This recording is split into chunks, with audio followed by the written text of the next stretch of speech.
Bienvenidos a Un Rudo Despertar Radio, un espacio en donde dejamos de lado las tradiciones y doctrinas de hombres para escudriñar las escrituras desde una perspectiva hebrea. Viva una experiencia que desafiará su paradigma religioso y experimente por usted mismo un rudo despertar.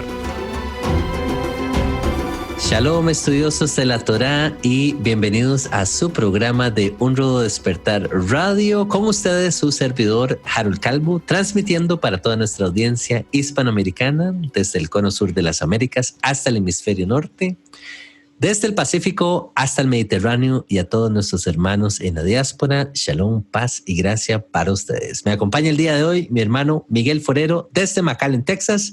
Shalom, bienvenido, hermano Miguel. ¿Cómo está? Muy bien, Harold. Shalom. Un saludo para ti, para Zvi, un saludo para todos nuestros oyentes y, bueno, vamos adelante con este programa. Nuestro querido hermano Tzvi Ben Daniel desde Carolina del Norte, Estados Unidos. Bienvenido, hermano Tzvi. ¿Cómo estás? Muy bien, querido Harold. Shalom, Miguel, y a todos los que nos escuchan, entusiasmado por este tiempo donde entramos en la celebración en el año bíblico. Así es, tiempo de fiesta, tiempo de regocijo. Hermanos, siempre nos gusta aprovechar para enviar un fuerte saludo, un fuerte agradecimiento a todos ustedes, la audiencia de Un Rudo Despertar Radio, y especialmente a los hermanos miembros del Club de Patrocinadores. Gracias, porque es gracias a sus aportes que estos programas pueden llevarse a cabo. Hermanos, recordarles a los hermanos que se nos están uniendo por primera vez a escuchar el programa de Un Rudo Despertar Radio acerca del libro de los Evangelios cronológicos del hermano Michael Root, que ya está disponible en la tienda de unrudodespertar.tv. Y también, de paso, invitarlos a que visiten la página y se suscriban al boletín de la página. De esta manera ustedes podrán recibir toda la información de los programas nuevos del hermano Michael Root al español, así como los programas de radio, blogs y una serie de materiales completamente gratuitos que van a encontrar ahí mismo en la página. Y estamos, hermanos, muy, muy contentos también de anunciarles algo que ya hemos venido observando, que la gente ha venido activándose, suscribiéndose propiamente a nuestra sección de congregaciones. ¿Qué significa esto, hermano? Ustedes pueden ir a la página y justo donde están escuchando este programa, si es que lo están escuchando desde la página de unrudodespertar.tv, ustedes van a la opción de en vivo y en la parte de abajo ustedes van a ver un mapita donde ustedes pueden suscribirse. Si ustedes están buscando un grupo de estudio bíblico, ahí ustedes pueden encontrarlo. La idea es que ustedes se puedan suscribir o puedan suscribir su grupo de estudio, y de esta manera otras personas los pueden contactar a ustedes, ¿ok? Y hermanos, el día de hoy vamos a estar compartiendo un material muy bonito, muy interesante, aprovechando estos tiempos de fiesta. Como decía el hermano Tzvi, vamos a estar hablando acerca de la fiesta de tabernáculos o la fiesta de Sukkot. Hermano Tzvi, ¿qué tal esa traducción, por cierto? Con respecto a Sukkot, fiesta de tabernáculos, ¿estamos acertados en el español o cómo andamos por ahí? ¿Qué nos dirías tú al respecto, con respecto a la palabra de Sukkot en hebreo? Sí, está muy bien. Puede traducirse como tabernáculo. El tema es que tampoco el término tabernáculo es una palabra muy usada en nuestra lengua y a veces puede confundirse si no se tiene una idea de lo que se está hablando. En el contexto de la Torá, cuando se habla de una sukkah, se habla de una vivienda temporal. Tal como la que, por ejemplo, un pastor de ovejas se podía construir a sí mismo en el tiempo en que las ovejas pastoreaban ahí por la duración de un día para protegerse del sol. Las mismas Sukkot son las viviendas temporales en las que moraron los israelitas durante 40 años en el desierto, y esta es una de las razones que se nos dan en las Escrituras de por qué celebramos esta fiesta, para recordar cómo Jehová hizo a nuestros padres morar en Sukkot en el desierto. Es una de las razones, y me gustaría también explorar durante el programa qué significa esto de tener que identificarse con esa temporalidad, pero básicamente eso es lo que significa. Excelente, excelente. Muchas gracias, hermano Miguel. Adelante, por favor. Sí, solo para ampliar un poquito algunos sinónimos de esa palabra, ¿no? Se conoce también como fiesta de enramadas o de tiendas. Y curiosamente, yo estuve viviendo un tiempo en Quebec, en Canadá, y resulta que la palabra tabernáculos allá es una mala palabra. O sea, la gente prefiere, ella me decía, no use esa palabra porque se usa como una palabra ofensiva, a raíz de que hubo una ruptura del catolicismo con el sistema político allí. Entonces, la gente adquirió muchas de las palabras religiosas para insultar a otros. Entonces, la palabra tabernáculo es una de ellas, copón, hostia. Todo esto que tiene que ver con asuntos católicos se utiliza como palabras ofensivas. Entonces, aclaro eso por si tenemos personas que nos escuchan en Canadá, en esa área. Estamos hablando de otras palabras que se pueden utilizar para definir esa fiesta, enramadas, tiendas, etc. Qué lamentable escuchar eso, hermano Miguel, porque un término bíblico, hebreo incluso, ¿verdad? Se podría prestar hasta para, podríamos decir, antisemita, ¿verdad? Si fuese el caso propiamente con lo que es la palabra tabernáculos, ¿verdad? Dado que es una fiesta tan importante para el pueblo de Israel. Pero bueno, qué dicha que nos hace la nota aclaratoria. Hermanos, recordarles también, para los hermanos que nos están uniendo también recientemente, tenemos otro programa dedicado a lo que es la fiesta de tabernáculos, donde hablamos un poquito más acerca de lo que son los conceptos básicos de la fiesta como tal, cuándo celebramos la fiesta, cómo la llevamos a cabo. El día de hoy vamos a estar tal vez tocando un poquito acerca de esto, pero queríamos hacer un formato diferente el día de hoy con respecto a lo que es la fiesta de Sukkot. Queríamos hablar un poquito acerca de incluso comparar esta fiesta de Sukkot con lo que viene, podría ser la recta final, tiempos finales, que podríamos estar esperando. Sabemos que las fiestas son un anuncio, es el calendario, estamos viviendo el calendario en vivo y a todo color del Creador, ¿sí? Entonces las fiestas son una buena referencia de qué es lo que ha de acontecer.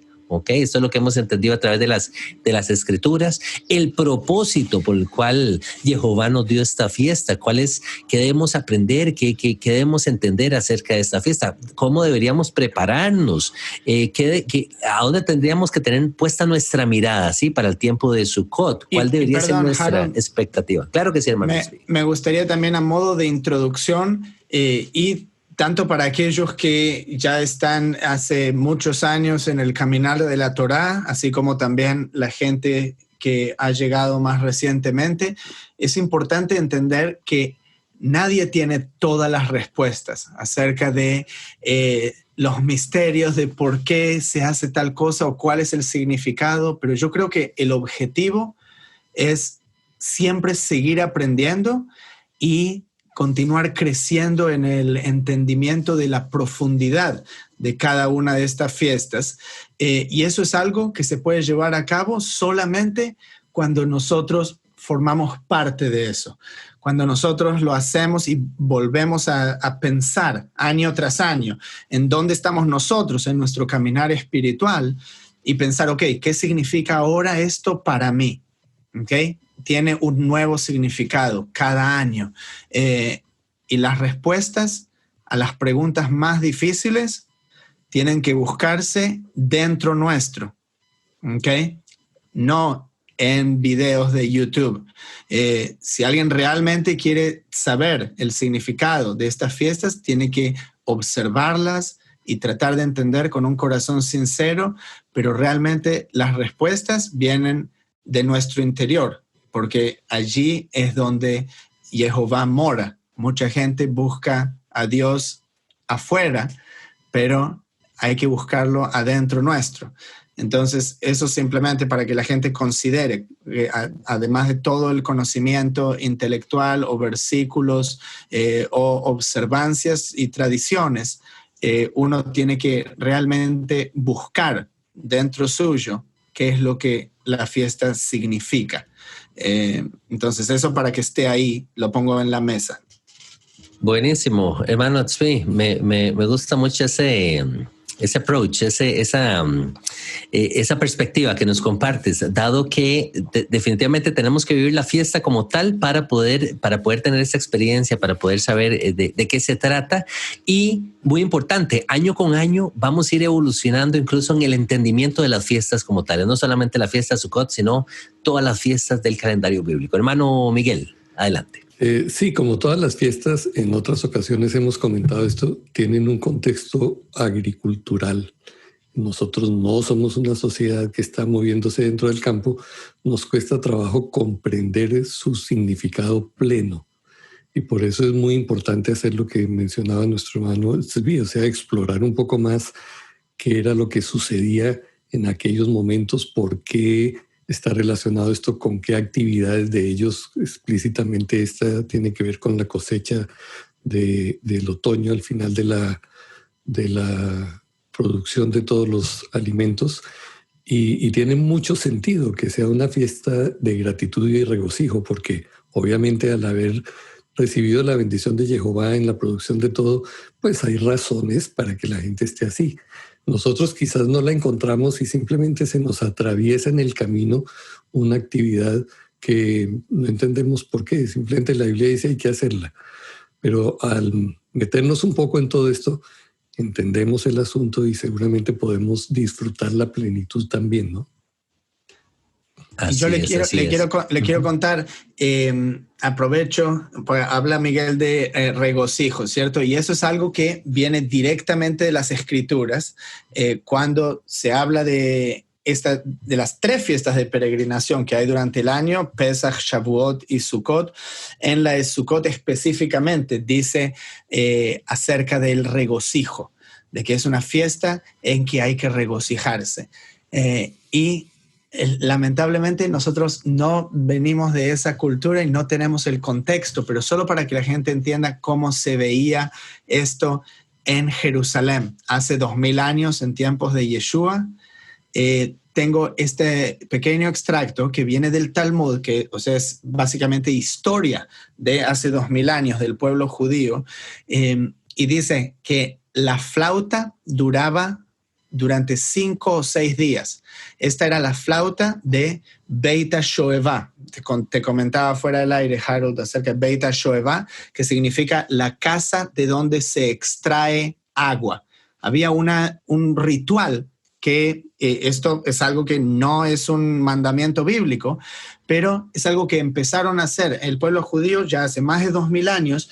Iban y sacaban agua de la pileta de Shiloach, que es una pileta ahí cerca de la ciudad vieja de Jerusalén, que aparece incluso en registros del Nuevo Testamento, donde sucedieron milagros, y llevaban este agua y la llevaban hasta el templo. ¿Okay? Entonces, todo esto era una gran fiesta. Y se decía en ese entonces, dice aquí en el Talmud, el que no ha visto el Simchat Beit HaShoevah, el regocijo de Beit HaShoevah, nunca ha visto gozo en su vida. Al concluir el primer día de Sukkot, descendían al patio de las mujeres y hacían un gran acto. Y había candeleros de oro, 4 tazones de oro en la parte superior, 4 escaleras y 4 jóvenes sacerdotes, y tenían tinajas de aceite que contenían toda esta gran cantidad de líquido. Ellos, esto también lo comparte Michael en otro lugar, hacían mechas para encender de los pantalones y cinturones gastados de los sacerdotes, y con esas mechas encendían las lámparas. Y dicen que había tanto fuego que no había un patio en Jerusalén que no estuviera iluminado de la luz de Beit HaShoevah. Dice que los hombres justos y de buenas obras solían bailar con antorchas encendidas en sus manos. Imagínese, usted va a un Sukkot y ve eso en la congregación. No sé cuánta gente se va a quedar ahí. Y cantaban canciones y alabanzas, y los levitas con innumerables arpas, liras, címbalos y trompetas y otros instrumentos musicales se paraban en los 15 escalones que iban desde el atrio de los israelitas hasta el atrio de las mujeres, correspondientes a los 15 cánticos de ascenso de los salmos, con sus instrumentos musicales, y cantaban sus canciones. 2 sacerdotes estaban de pie junto a la puerta superior que conduce desde el atrio de los israelitas hasta el atrio de las mujeres, con 2 trompetas en la mano. Y cuando el gallo cantaba, ¿y te acuerdas esto, Harold? Cuando el gallo cantaba, que es el que la persona, es realmente una persona que llama a la oración en el templo, ¿okay? No es que tenían un gallo y justo en ese momento estaba entrenado el gallo y cantaba el gallo en ese momento y hacían sonar el shofar de una manera, con una tequía. Y después una truá, y son distintos intervalos del shofar, soplidos. Y estaba todo este ritual que era durante 6 o 7 días de Sukkot, que se hacía esto a diario. Yo creo que lo más parecido que nosotros podemos pensar es un carnaval. Okay, pero el carnaval, lamentablemente, en nuestros países no tiene que ver con algo religioso. Si es algo religioso, tal vez sea algo religioso pagano, pero hay mucha... como no es el espíritu de Dios realmente y de santidad en un carnaval del día de hoy, pero imagínese la alegría y el problema realmente por el cual la religión va en caída es porque la religión tradicional se separó tanto de ese tipo de alegría y regocijo. Es como que es algo mundano incluso regocijarse. Pero si usted se imagina aquí, esta gente subiendo con el agua y con todos estos instrumentos, y bueno, y además está decirle que no eran bautistas y tenían permiso de la Torá de gastarse el dinero, el sacrificio en alcohol, si no tenían suficiente dinero. Esto está en Deuteronomio. O sea, había un ambiente realmente festivo, día tras día. Y déjame decir, había otra razón también que eventualmente provocaba esa alegría. Era cuando se proclamaba, ya fuera el año de jubileo o el año séptimo de remisión también, donde salía la gente de esclavitud, donde se terminaban las deudas. No me diga que, por favor, si usted recibiera en este momento una carta de sus acreedores y diciéndole, a partir de esta fecha usted no debe nada, usted no hace fiesta, por favor. Entonces, todas esas cosas juntas, año tras año, las celebraciones de la cosecha, más aquellas otras de los años Shemitah y de los años de jubileo, pues tenían que ser unas, como diríamos hoy, unas rumbas increíbles de gratitud y de felicidad, ¿no? Y es que, sin duda alguna, ya me emocioné yo, ¿verdad? Ya quiero salir a celebrar. Vean, hay una referencia, si bien es cierto que tanto en Levítico 23 y en Deuteronomio encontramos referencias acerca de la fiesta de tabernáculos, a medida que nos adentramos un poco más en las escrituras, también vamos viendo ciertos rastros de las fiestas, ¿sí? De las fiestas, principalmente ahorita en esta época, fiestas del otoño. Y en el libro de Joel me encuentro yo con una referencia que en lo personal yo asocio con las fiestas del otoño. Y quería referirme a esto rápidamente. En otro momento habíamos hablado acerca de Yom Teruah, la fiesta de las trompetas, Yom Kippur, la fiesta de lo que es esta expiación, para eventualmente entrar en la fiesta de tabernáculos. Pero propiamente en Joel 2, quisiera referirme a este capítulo por encimita, porque tanto el hermano Miguel como mi persona, constantemente tal vez escuchamos estos pasajes muy famosos y donde se nos habla que la lluvia tardía y que el derramamiento del Espíritu y todo esto, pero si perdemos de vista un poquito este contexto cultural que nos venía comentando el hermano Tzvi también, no vamos a entender lo que está ocurriendo realmente cuando leemos el texto bíblico. Y me refiero a él rápidamente. Dice de la siguiente manera, eso en el capítulo 2 dice: tocad trompeta en Sión y dad alarma porque viene el día de Jehová que está cercano, refiriéndose entonces al día de trompeta, ¿sí? A Yom Teruah, previo a esta fiesta de Sukkot. Se nos describe ese día como un día terrible, un día de tinieblas, oscuridad, de sombra. Se nos describe incluso como el inicio de lo que viene a ser una guerra también. Vemos ahí como un contexto. Nuevamente, hermanos, como dijo el hermano Tzvi, Pesémoslo todo, filtrémoslo todo. Pero cuando usted va viendo el contexto, el cuerpo de lo que vamos encontrándonos aquí en la escritura, parecieran ser como tiempos difíciles, ese día famoso de Jehová, ¿sí? Eventualmente escuchamos luego tocar trompeta nuevamente en Sión y dice proclamad un ayuno, ya como que nos vamos adentrando un poco más en el 7º mes y ya se nos toca en el tema de afligir nuestras almas, de hacer ayuno, ya podemos ir asociando esto con la fiesta o más bien con el día de Yom Kippur, ¿sí? Con el día de expiación, donde el pueblo como tal se santifica, se reúnen, claman a Jehová y dice la escritura que Jehová nos perdona. A esto es lo que quería llegar yo, a la fiesta de Sukkot. Tanta celebración, además de lo que mencionaba el hermano Miguel, de que es un tiempo de cosecha, un tiempo donde recogemos eso, la siembra, Jehová ha bendecido al pueblo, ha bendecido la tierra. Venimos saliendo de una época, un tiempo difícil, el día del Señor ya aconteció, posiblemente una guerra se ha dado, estoy hablando a tiempos proféticos, hermanos, a tiempos en el futuro. Israel entró en un tiempo de arrepentimiento, de volverse nuevamente al Altísimo y tras de eso encontramos el favor del Altísimo. Jehová perdona entonces a su pueblo y entramos luego a lo que estamos conversando el día de hoy, a este tiempo de júbilo, a este tiempo de celebración, un tiempo de gozo, un tiempo donde nos volvemos nuevamente amigos del Padre, amigos del Creador, nos enamoramos nuevamente de su Torá. ¿Cómo no va a ser un tiempo de gloria, sí, para el pueblo de Israel?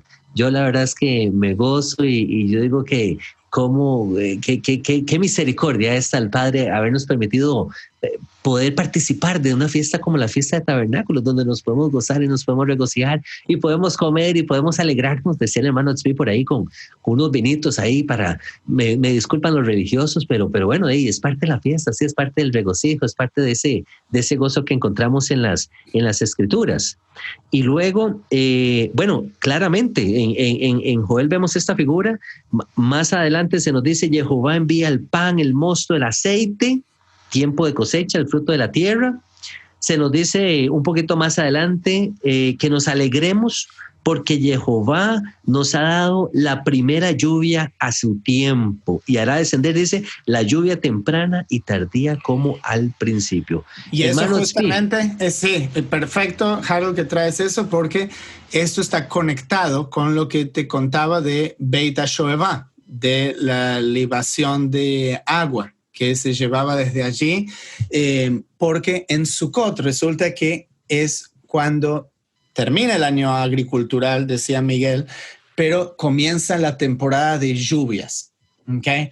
Entonces, si no hay buenas lluvias, ¿okay? Y estamos tan desprendidos, como también decía Miguel, de la vida agricultural, pero si no hay suficientes lluvias, no hay suficiente cosecha, ¿okay? Entonces, la cebada Aviv, que va a crecer y ser ofrecida en gratitud de que creció en el templo en la primavera, depende de que haya suficientes lluvias en el invierno. ¿Okay? Entonces, la temporada lluviosa comienza en Sukkot, con las primeras lluvias, lo que se llama la lluvia temprana. Entonces, tenemos todo este tema, el concepto de la libación del agua, y era tan característico y tan común en el tiempo de Yeshua, y eso también me parece que hasta Michael lo tiene en su libro. Ustedes saben que Yeshua, obviamente, como le era comandado a todo varón en ese tiempo en Israel, subía a Jerusalén 3 veces al año, y no fue una excepción cuando él ascendió a Jerusalén para la fiesta de Sukkot en Juan capítulo 7. Y para hacerla corta, luego de muchas discusiones que tuvo ahí con las autoridades religiosas, y después de todos estos rituales de Beit HaShoevah que les comentaba que ya Yeshua debió haber presenciado, en el último y gran día de la fiesta, que este es el día 8, recuerden que son 7 días de Sukkot y luego hay un 8º día que se llama Shmini Atzeret en hebreo, dice que Yeshua se puso de pie y alzó la voz diciendo, si alguno tiene sed, venga a mí y beba. El que cree en mí, como dice la Escritura, de su interior correrán ríos de agua viva. Okay, esto está relacionado también con profecías, que habla de las aguas vivas. Entonces, ¿qué tan relevante es esto? Cuando se mira en el contexto que les comentaba antes. Alguien simplemente lo lee y dice, sí, estaba ahí en una fiesta y era el 8º día, o sea, sin tener conocimiento de todo este contexto. Entonces, él ahora viene y le dice a la gente que ellos tienen acceso a agua viva, más que ese agua que están trayendo de la piscina de Shiloah. Y dice, esto dijo del Espíritu que habían de recibir los que creyesen. ¿Okay? Entonces, cualquiera que tiene ese Espíritu tiene acceso a ese agua viva. Acá nos está dando un mensaje más profundo, como hablaba al comienzo del programa. Hay distintos niveles de profundidad. Él ahora está hablando del agua y qué es lo que el agua significa. O sea, no el agua que bebemos, es otro agua.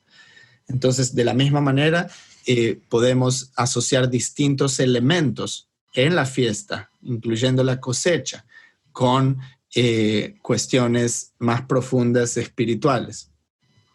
Qué hermoso esto que me pareció compartes. muy impactante cuando me di cuenta que muchos de los discursos de Yeshua estaban conectados con las fiestas, con las celebraciones de Jehová. Y como dices, no fue que simplemente vio allí y le dio por hablar de vengan y beban de mí, ¿cierto? Era porque en ese momento lo que estaba ocurriendo para la gente tenía un significado muy, muy grande. Entonces, es impresionante cuando nosotros detectamos esto, que cada vez que Yeshua subió a Jerusalén no fue por capricho, era porque estaba obedeciendo la Torá y aprovechaba esas oportunidades para comunicar verdades en otra dimensión de las cosas que la gente practicaba y hacía, ¿no? Así es, hermanos. Y vean qué tan importante es este tema del agua y de la lluvia, que cuántas veces en las Escrituras encontramos el contexto de la importancia de este elemento, ¿sí? Recuerdo una enseñanza del hermano Nehemia Gordon, donde él explicaba cómo en la Torá se nos relata de que Jehová propiamente, si no hace o si no trae la lluvia a la tierra, o sea, es caótico, se puede volver algo serio. Obviamente Jehová es el que hace llover sobre las naciones, obviamente Jehová es el que produce que el cielo, ¿verdad? Del cielo haga descender la lluvia, pero les menciono esto porque en nuestros países, al menos aquí en Costa Rica es un país muy rico en términos de lluvia. Aquí el agua más bien sobreabunda y estamos ahorita en esa época donde las tardes llueve y el agua nace, o sea, en cualquier, ¿verdad? Usted va a ciertas zonas y usted mete un palito y ya el agua se desborda. A diferencia de la tierra de Israel, que sabemos que es una tierra desértica, sabemos que el agua no es así como tal vez el principal recurso, a diferencia de Costa Rica, que sí lo es, ¿verdad? Que aquí el agua nace en cualquier montaña, usted va y usted ve las cascadas de agua fresca, etcétera. Allá, a ese punto llega la importancia del agua, ¿verdad? Tiene que llover en ese periodo de tiempo, porque si no, como decía el hermano Miguel, para el tiempo de la cosecha estamos feos, ¿sí? No hay de qué alimentarnos, los animales no tienen que beber, o sea, podría volverse catastrófico. Y tú, hermano Tzvi, que viviste allá, pues tienes esa experiencia, ¿sí? Que el tema del agua, o sea, definitivamente es un factor muy, muy importante para la continuación de la vida diaria y normal de toda una nación como tal, para que una nación no perezca, ¿sí? Sí, y no es casualidad que somos 70% agua dentro de nuestro cuerpo, ¿cierto? Y antes de nacer estamos en el agua, ¿sí? Antes de salir a este mundo, dentro del vientre de nuestra madre. Todas las historias que vienen a la mente de el arca y la inundación, el agua que había antes de que la tierra fuese creada, sobre las aguas que el espíritu de Elohim flotaba. El agua es un tema que entreteje mucho de las escrituras. Amén, amén, así es. Isaías nos habla de que él va a hacer correr ríos y va a hacer salir ríos por donde no los hay allá en la tierra y todo eso. Es una palabra hermosísima. Vamos a aprovechar un momentito, hermanos, para hacer una breve pausa comercial. Ya estamos de vuelta con ustedes. Vamos a estar compartiendo otras perlitas, otras gemas de las escrituras, de vivencias personales acerca de la fiesta de Sukkot. Permanezca con nosotros y ya estamos de vuelta. Shalom, seguidores de la Torá, les traemos muy buenas noticias. Ya está disponible la versión digital del tan esperado libro de los Evangelios cronológicos del hermano Michael Rood. Después de haber dedicado 38 años de investigación, finalmente Michael Rood presenta los Evangelios cronológicos, uno de los logros más importantes de su vida.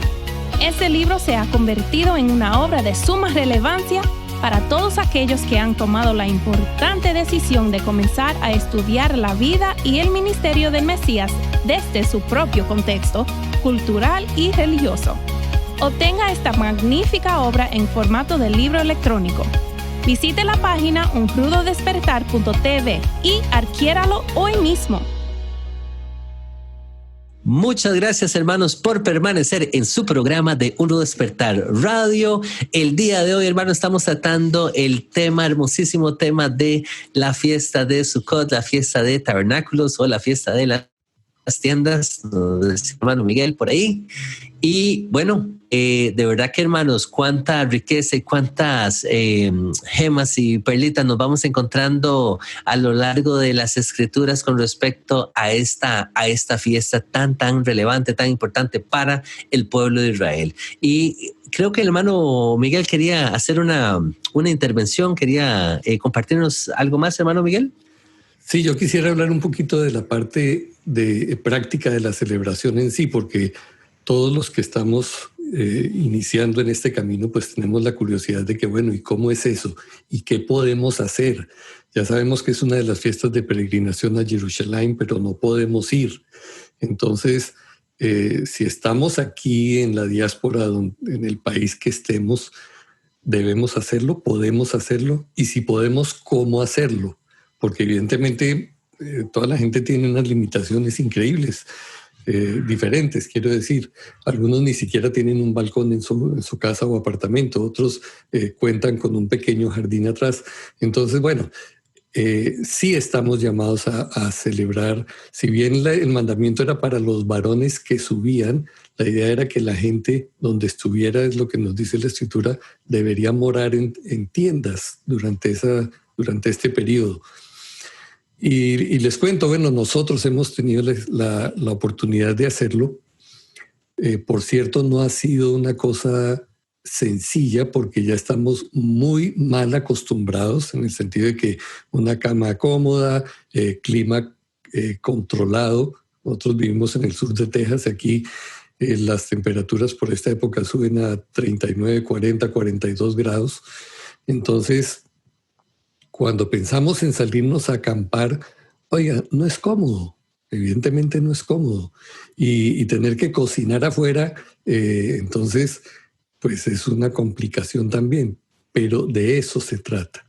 Se trata de que renunciemos por una semana, a todas estas cosas que nos hacen la vida tan fácil, tan agradable y que nos vuelven flojos en cierto sentido, nos vuelven exigentes, para que recordemos o al menos hagamos la experiencia de imaginarnos siquiera cómo pudo haber sido aquel peregrinar por el desierto de nuestros ancestros, ¿sí?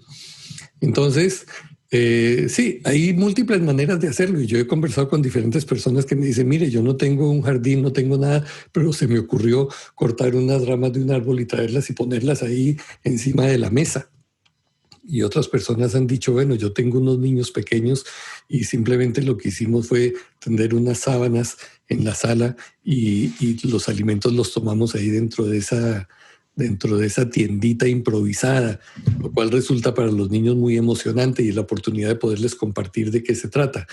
Entonces, mire, yo creo que en eso podemos nosotros usar de la creatividad que el Padre nos dé para poder mostrarle a Él que realmente sí anhelamos celebrar esta fiesta y sobre todo hacerlo con el regocijo, no de que, llegó esta semana que nos toca, qué terrible, en esa incomodidad. No, es con el regocijo de que podemos hacer memoria de la bondad de Jehová supliendo aún en los momentos de escasez, en los momentos de limitación, aprendiendo a decirle a Él, gracias por esta situación difícil. Es muy fácil dar gracias cuando todo está bien, pero es muy difícil dar gracias cuando estamos incómodos. Bueno, de eso se trata esta celebración. Dar gracias aún en las circunstancias de escasez y de limitación, ¿no? Está muy bien, Miguel, totalmente de acuerdo. En el pasado yo he sido también muy fanático y llevado a mi mujer y bebés al medio del bosque a acampar y vivir en la naturaleza sin ni siquiera ir a un supermercado por 8 o 9 días con otras familias y han sido muy buenas experiencias realmente. Pero sí, totalmente de acuerdo que hay que ser creativo y ver en las circunstancias de uno qué es lo mejor y cada vez, este es el punto, cada año seguir entendiendo y profundizando. O sea, no quedarse en donde estábamos hace 10 años, ver qué significa esto ahora para nosotros. Como decía, está ligado a cuando el pueblo de Israel erró en el desierto por 40 años. Pero hay que ver, la fiesta bíblica está dentro del calendario, todo se mira en contexto, tal como está el ciclo agricultural y los movimientos astrales del el equinoccio de primavera y de otoño que determinan los ciclos agriculturales. También tenemos la fiesta en contexto a las otras fiestas. Entonces salimos de Egipto, eso fue Pesaj, salimos de la esclavitud. ¿Qué significa eso? Luego llegamos al monte Sinaí, donde hay un juramento, un pacto con el Eterno. ¿Qué significa eso para nosotros, para nuestra vida?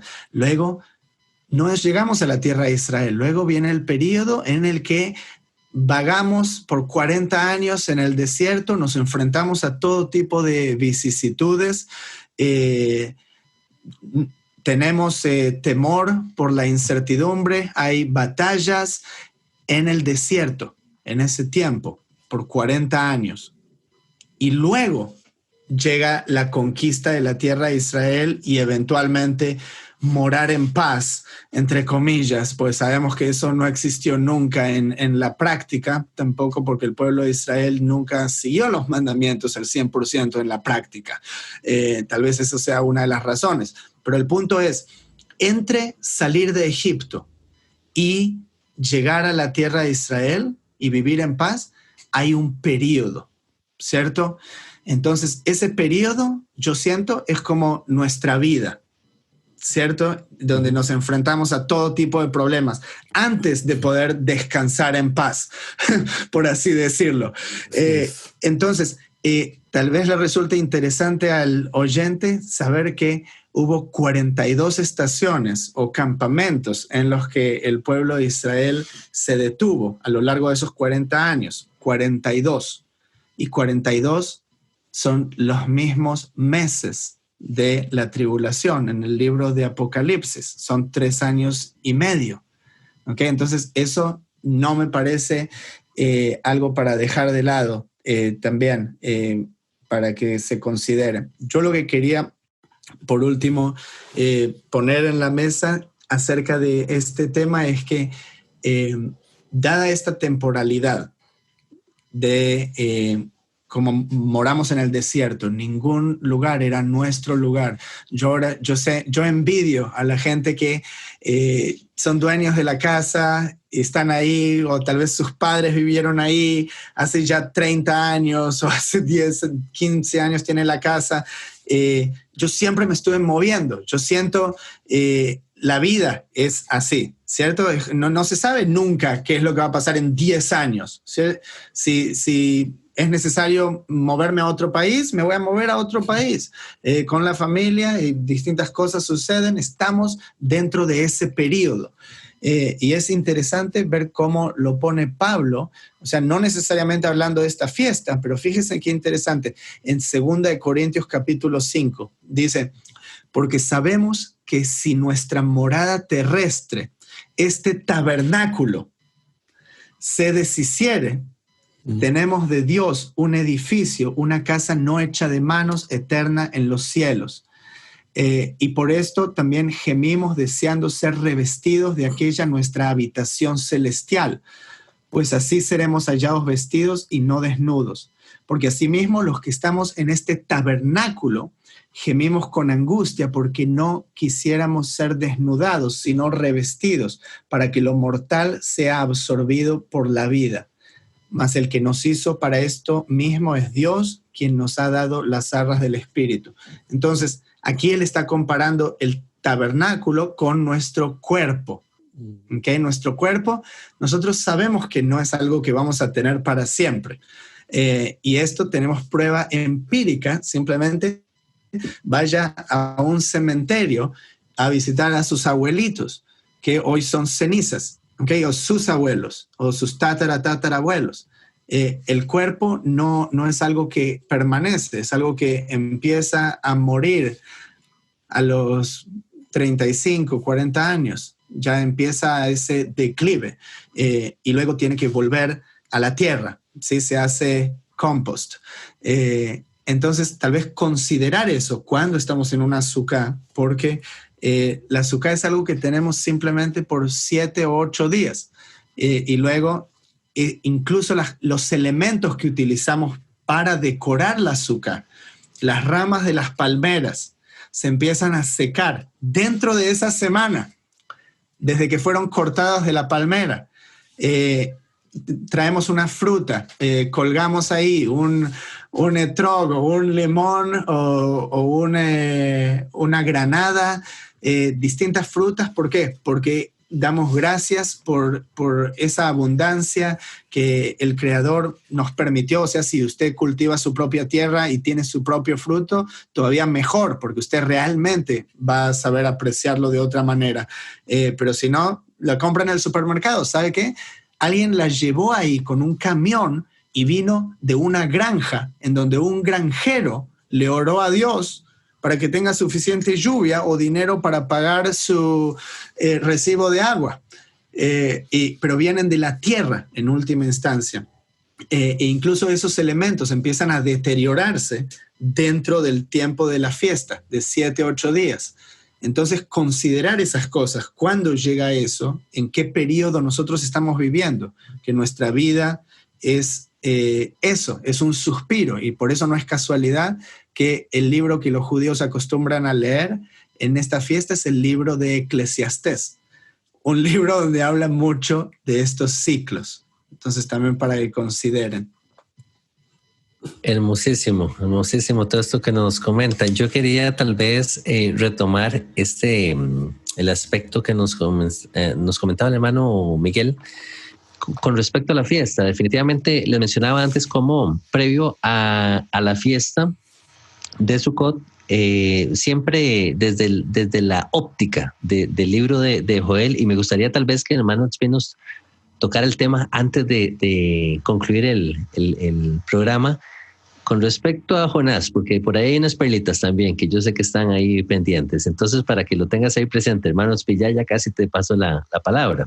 Pero regresando rápidamente al libro de Joel, después de ver ese panorama acerca del día del Señor, acerca de una posible guerra para tiempos finales, siempre dentro de este contexto de las fiestas de otoño, sin duda alguna celebramos la fiesta de Sukkot para recordar que habíamos habitado en tiendas en el desierto, pero no solo eso, sino que vimos definitivamente la protección del Altísimo, como nos decía el hermano Miguel. Vimos la nube durante el día, vimos el pilar de fuego durante la noche, nos dio a beber agua desde la peña, ¿sí? Desde la roca, nos envió el maná del cielo. Durante ese tiempo de tiendas, nuestro calzado, dice, y nuestros zapatos no se desgastaron, ¿sí? A pesar de que es un tiempo de incomodidad, siempre vivimos ahí, o vemos, o recordamos incluso de que la mano del Altísimo está teniendo cuidado de su pueblo. El hermano Espinos hacía memoria de que Jehová nos dio sus mandamientos. Con voz audible nos habló desde la montaña. 600,000 hombres escucharon la voz de Jehová. Ese es el testimonio que puede sostener Israel el día de hoy y que ninguna otra nación puede decir lo mismo, ¿sí?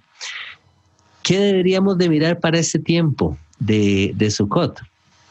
Bueno, en Jeremías, yo lo asocio con este pasaje que encontramos en Jeremías famoso. Jeremías 16 dice de la siguiente manera: no obstante, dice, aquí vienen días, dice Jehová, en que no se dirá más vive Jehová que hizo subir a los hijos de Israel de tierra de Egipto, sino vive Jehová que hizo subir a los hijos de Israel de la tierra del norte y de todas las tierras a donde los había arrojado, y los volverá a su tierra, la cual di a sus padres. Entonces, este tiempo de Sukkot para mí es claro el panorama de cómo va a ser un momento nuevamente a futuro, hermanos, proféticamente hablando, un tiempo donde Jehová va a reunir de nuevo a su pueblo.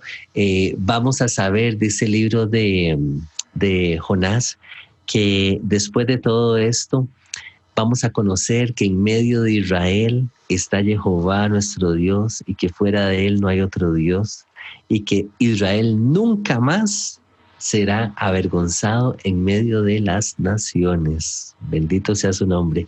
Y también nos dice el libro de Joel que después de estas cosas, él entonces derramará su espíritu sobre toda carne, y profetizarán nuestros hijos y nuestras hijas, y los ancianos soñarán sueños, y los jóvenes tendrán visiones, y dice que él dará prodigios en el cielo y la tierra.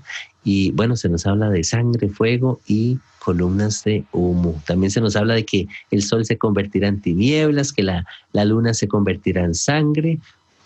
Esto no ha ocurrido, creo yo, ¿verdad? A pesar de que tal vez habrán otras personas que están predicando acerca de esto, pero es mi parecer que esto no ha acontecido aún.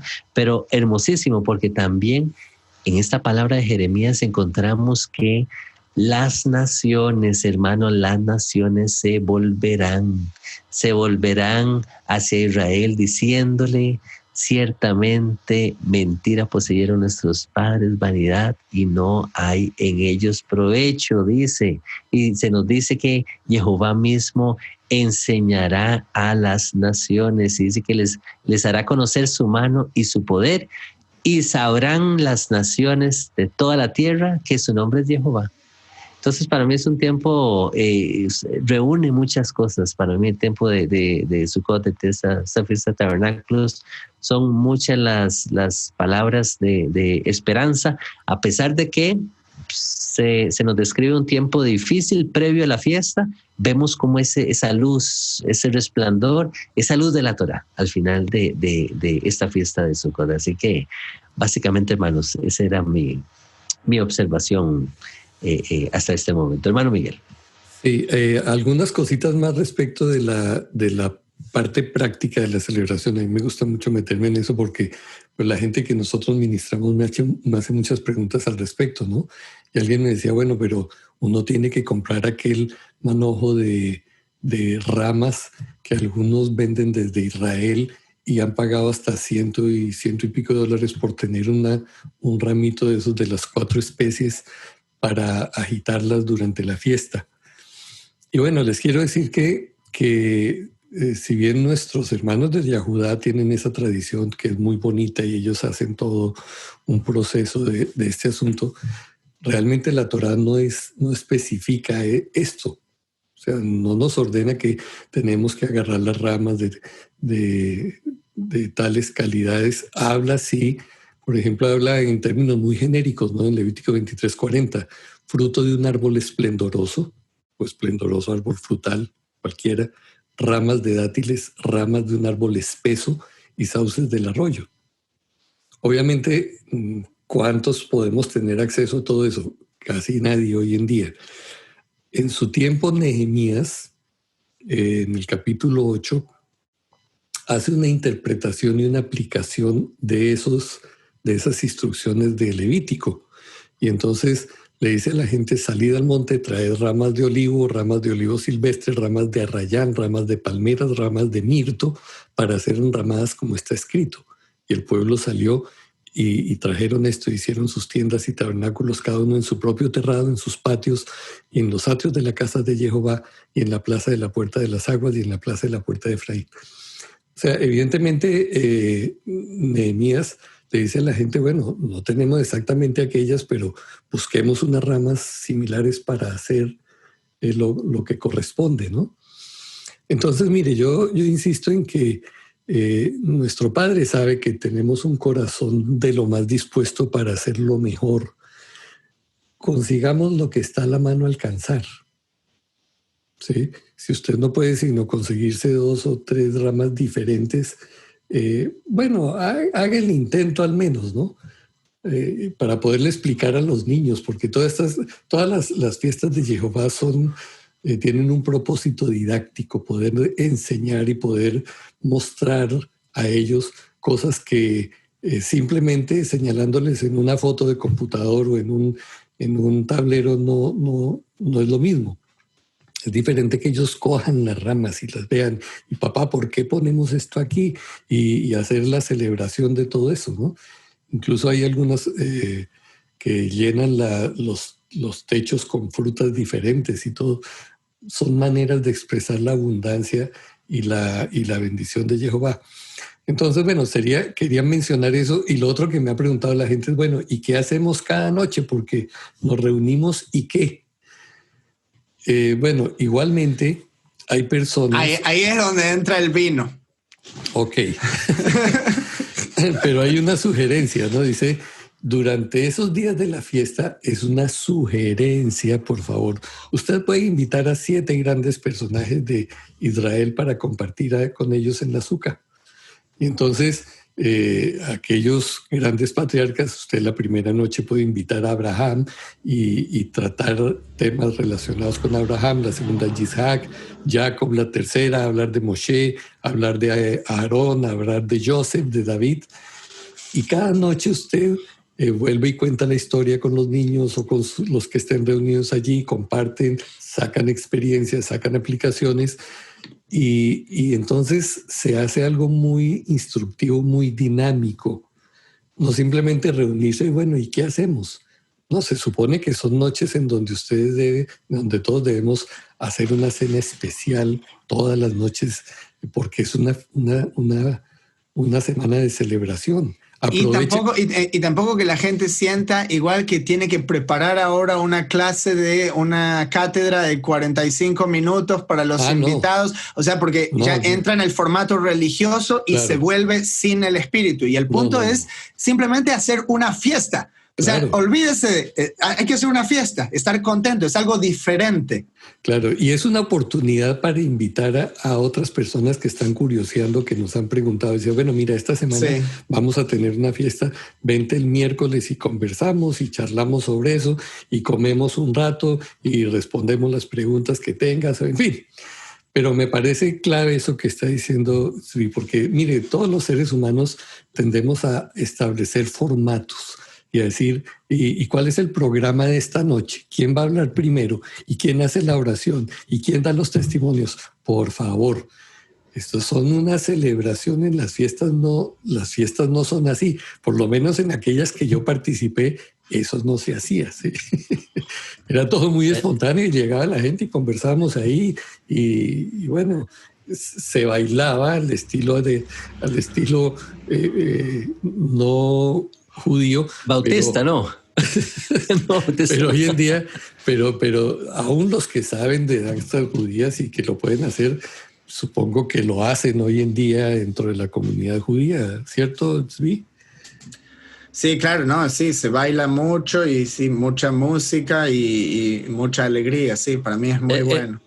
Hermano Tzvi, también está la tradición, sí, de la lectura de la Torá durante el periodo de la fiesta, donde se lee digamos que toda la Torá Sí, como tal. y déjame decirte rápidamente, cuando se termina Sukkot, tradicionalmente se llama Simchat Torah, es cuando se termina el ciclo de lectura de la Torá del pueblo judío. O sea, igual esta tradición no va 2000 años. Antes se leía cada 3 años la Torá, pero ahora como se hace cada 1 año, ese es el día en donde se renueva, y la razón es porque una vez cada 7 años, mencionaba Miguel antes, en el año de jubileo, una vez cada 50 años, perdón, me enredé. Una vez cada 7 años se leía la Torá allí, y por eso se lee el libro de Deuteronomio, en donde aparece la mayoría de los recuentos de la historia de Israel y del pacto con Jehová. Una vez cada 7 años se leía en Jerusalén para la fiesta de Sukkot. Entonces ahí vemos la ligadura con la Torá. No sé si... Perdóname, añado ahí un detalle, y es que tampoco la Torá en ninguna parte nos exige que tenemos que arrancar a leer la Torá en esa fecha o terminar en esa fecha. Sí, esta es una disciplina que desarrolló, una tradición que desarrolló el pueblo de Judá, y por cierto, pues la hacen de una manera muy dedicada, muy disciplinada todos los años, y es súper valioso. Nosotros lo hemos hecho, o lo hicimos por los pasados 7 u 8 años, y fue la oportunidad de ir 8 veces sobre la Torá a lo largo del año, y aprendimos muchas cosas. Pero, por ejemplo, ahorita nosotros en nuestro grupo decidimos pasarnos al ciclo de 3 años porque podemos ir más despacio, podemos profundizar más, y estamos haciendo un ciclo de 3 años, y eso no es pecaminoso ni estamos yendo en contra de la Torá. Y usted puede arrancar el ciclo si quiere al comienzo del año, en la primavera, o cuando usted lo desee. O sea, la escritura no ordena que tiene que ser así. Entonces lo aclaro porque mucha gente, pero es que nos toca. No nos toca. Podemos hacerlo. Y si podemos hacerlo, identificarnos con el resto del pueblo, pues muy chévere. Pero si no podemos por múltiples circunstancias, o si elegimos ir en otro ciclo, o como dice Michael, mire, yo me siento y me leo la Torá en una sola sentada. Yo no me la quiero leer a lo largo de un año, y a lo largo del año me la leo muchas veces. Todo eso es válido. Que exista una flexibilidad, sí. Claro. Hermano Tzvi, tal vez como para ir concluyendo, tenías un aporte por ahí del libro de Jonás. Sí, me estaba preguntando si vamos a tener suficiente tiempo, pero sí, para que nadie se quede ahí en suspenso, te comparto rápidamente. Y sabemos que el libro de Jonás ya venía vinculado con este tiempo, porque tenemos otro programa que hablamos en Yom Kippur, y había comentado, este es un libro tradicional que se lee en Yom Kippur, y la conexión con los 40 días de arrepentimiento de Nínive, ¿ok?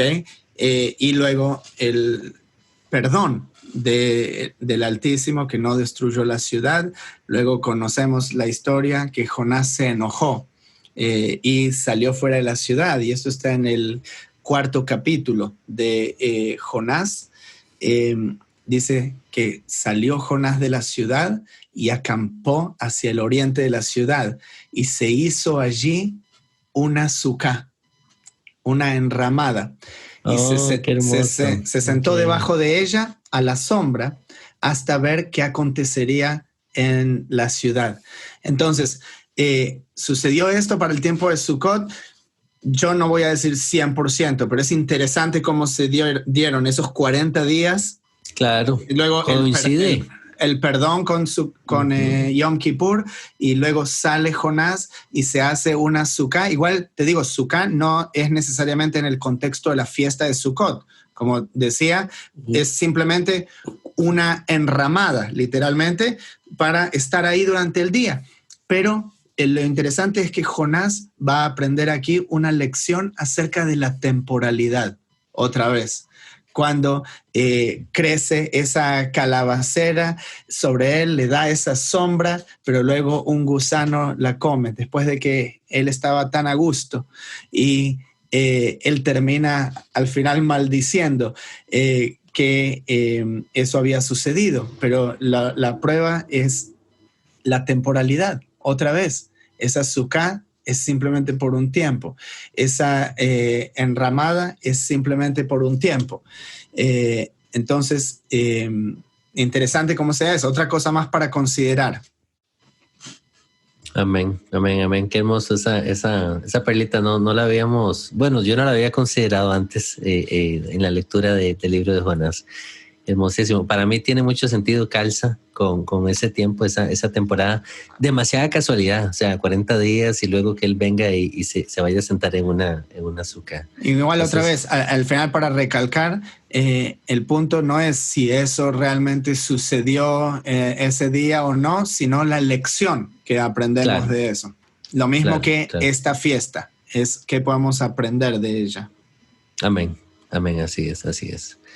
Bueno, hermanos, creo que hemos llegado a la conclusión de este programa de la fiesta de tabernáculos de Sukkot. Esperamos, hermanos, ustedes se regocijen y puedan gozarse en esta época. Hermano Miguel, muchísimas gracias por tantos aportes que nos trae programa a programa y nos bendice tanto con esta sabiduría que el Padre le ha dado y todo este empeño que usted entrega en todos estos programas. Muchísimas gracias y un fuerte abrazo a la distancia. Con gusto, Harold, y deseo de que tengan una muy buena celebración. Sea creativo, láncese, no le dé temor a hacerlo. Pídale la dirección a nuestro Padre y usted va a recibir la bendición de Él. Amén, amén. Igualmente para usted, para su vida, para su familia. Y lo mismo para el hermano Tzvi, mis mejores deseos en estos tiempos de fiesta. Puedas disfrutar con tus familiares, con tus hijos, con tu hija y con tus seres queridos. Y al mismo tiempo, hermano Tzvi, muchísimas gracias también por compartir esas perlas, esas gemas de las escrituras que el Padre pone y no solamente las escrituras, sino en tu vivencia, en tu relación personal con nuestro Padre Celestial. Muchas gracias, querido Harold. Mis mejores deseos también para ustedes, que el Eterno nos siga revelando acerca de su verdad dentro de cada uno de nosotros. Y shalom para todos. Amén, así es. Hermanos, muchas gracias por escuchar este programa. Esperamos haya sido de bendición para sus vidas. Regocijémonos, es tiempo de celebrar. Y lo dejamos con las palabras de Yeshua. En esto conocerán que son mis discípulos, que se aman los unos a los otros. Nos vemos hasta la próxima. Shalom, shalom.